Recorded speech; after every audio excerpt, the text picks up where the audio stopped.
Sige, kain. Walang kakain ng hindi naghugas ng kamay. Kain na kain! Sige! Nangiinis ka ba? Oo, Kading? bakit? Ba't mo ko iniinis? Inaagaw mo ako ng papel sa mga bata eh. Tinatanggalan mo ako ng karapatan. Kung ano tinuturo mo. Ba't ikaw ba nanay? Bakit ikaw ba, tatay? Hindi kita inaagawan ng papel sa kanila. Gusto ko lang ituro sa kanila kung anong tama. Eh ikaw, anong karapatan mo ituro sa kanilang mali? Gusto mo pa yata lumaki yung mga yan na walang modo eh. Ngayong magkakasama na tayong lahat sa bahay na ito, gagawin natin kung anong tama. Pagkahugas ng kamay, magdadasal muna tayo ng pasasalamat. Naintindihan nyo? Naintindihan mo? Wala ako naintindihan.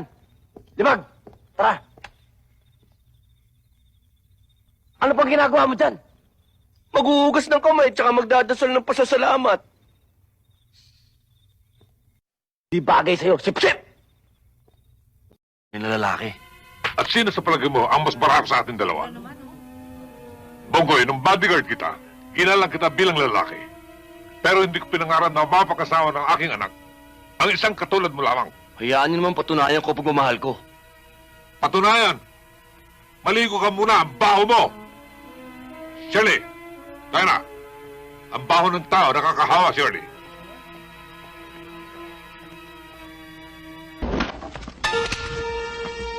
Sige, Bunot.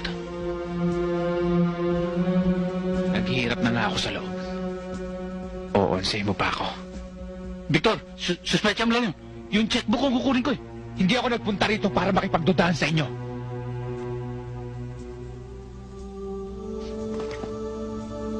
Kung wala akong mapapala sa inyo ngayon,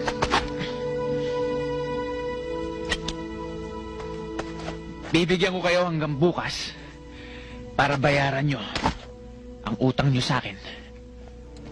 Ayos? Akin to. Anong gagawin mo sa logbook ko? Hirap ako matulog sa gabi. Babasahin ko lang para antukin ako. Victor! Anong oras bukas? Ako magsasabi sa inyo kung anong oras at kung saan nyo dadali ng pera ko. Okay?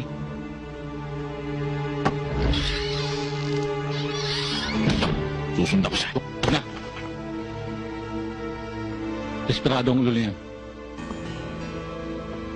Madidisgrasya ka lang.